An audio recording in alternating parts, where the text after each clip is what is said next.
Hey! Hello, my little Cliff viewers. Well,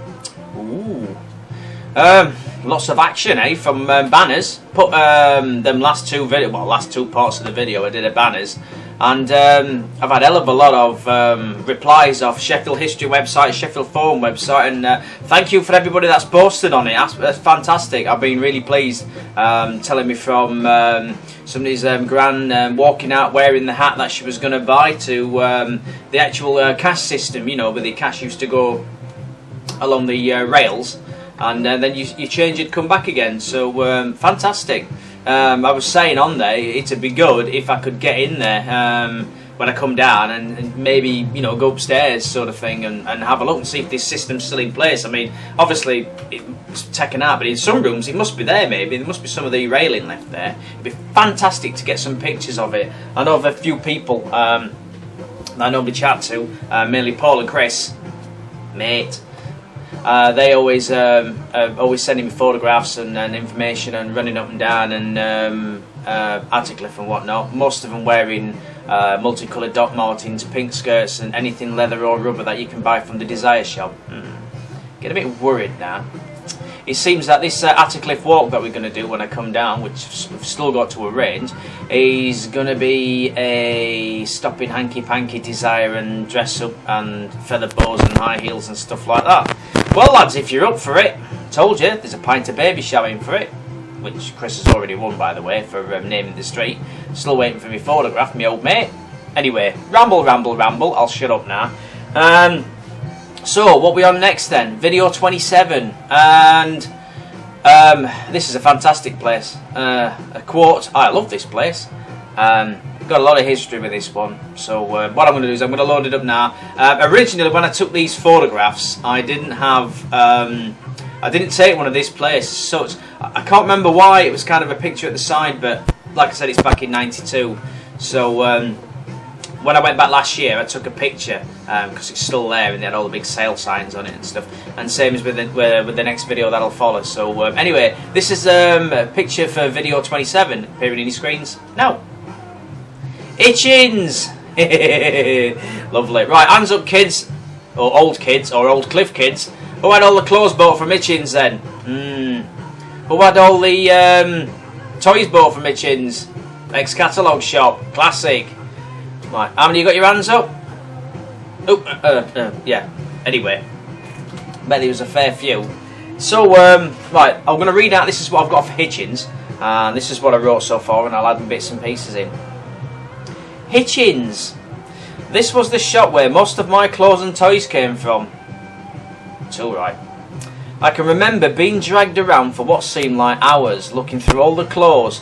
Most were jumbled up in penned off tops of cabinets, which ran up and around the shop floor. Each square pen contained socks, pants, and t-shirts, all jumbled together. Do you remember that? You'd walk in, and I think it's how Littlewoods used to be, because I believe it was Littlewoods at one time, and you kind of had like the brown cabinets on, you know, as you walk down the aisles, and they had the sliding doors on the bottom. I gather that's where they kept stock, and on the top part you'd have that like little height for glass with the little steel struts, you know, which we used to link it together sort of thing, and it was compartmentalised or something. God, I can't even say. I think I ought to be compartmentalised or whatever. Anyway, and all the stuff used to be kept in there, and it used to just be a massive jumble of pants and socks and big women's knickers and stuff. Not that that's one memory I can remember, but I don't know. It sounds about right. And I can remember being dragged along there, and you know, my mum would go in and she'd like rumble through everything, and I'd kind of have this thing where my back would be about the height of the top of the glass sort of thing over the top of my back. I used to slide along it, you know how you did? And then when you got bored, you'd lean the other way and you'd slide along it then to the other foot, and then you'd slide along, and eventually, because you'd have your mum like that you'd kind of land on, she'd get a bit fed up, she'd move out of the way, and you'd go like that and go, oh, wallop, and get back up again, you know, and then she'd say, stop messing about, you know, be still, and all this lot. So that's what I remember. Anyway, moving swiftly on. Coffee time again, hang on a second. Where was I? Contained socks, pants and t-shirts, all jumbled together.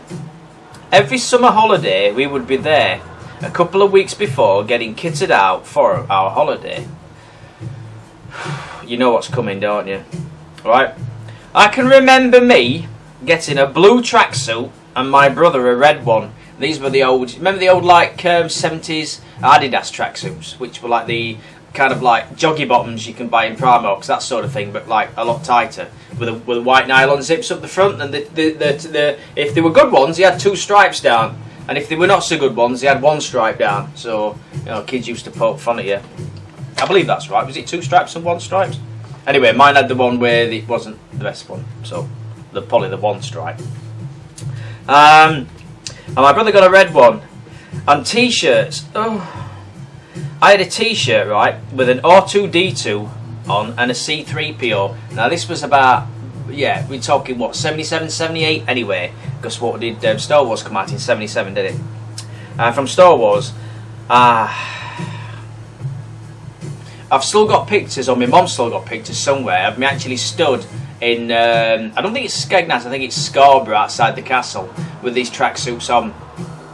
And I'm there like with a yellow t-shirt on with C3PO and R2-D2. One of them, remember the old iron-on transfer type things that you could get on? You know that once it had been in the hot wash with my dad's socks, it'd all fall off and you'd sit there forever picking the bits of rubber off it like it was some sort of, traction that you couldn't stop doing.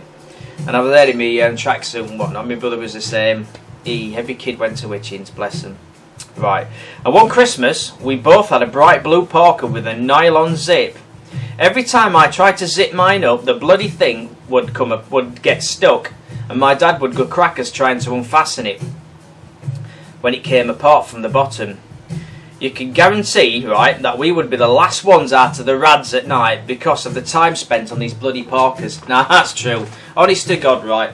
You've got green parkas and you've got dark blue parkas, right?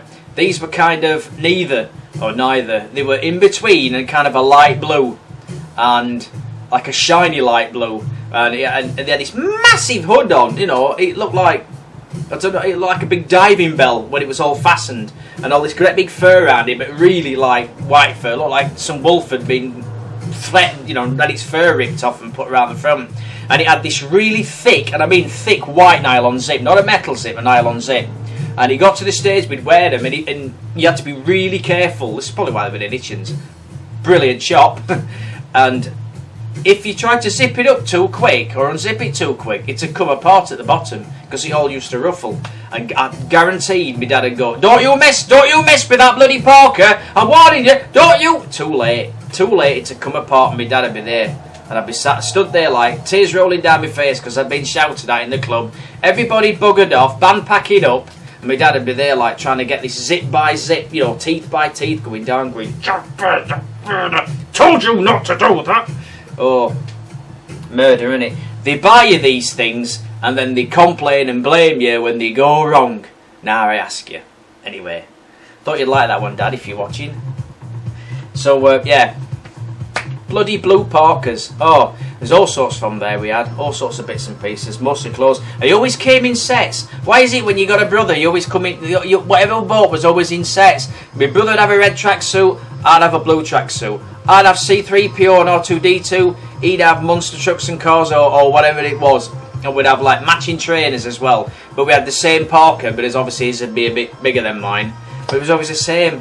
I remember once in Scarborough, right, I've got this picture in Scarborough, outside the castle, maybe it's same holiday, with a pair of flared, and I'm not kidding, flared jeans. You could hear them going in the wind, clapping like that, in the middle, right, and they had flowers embroidered down them.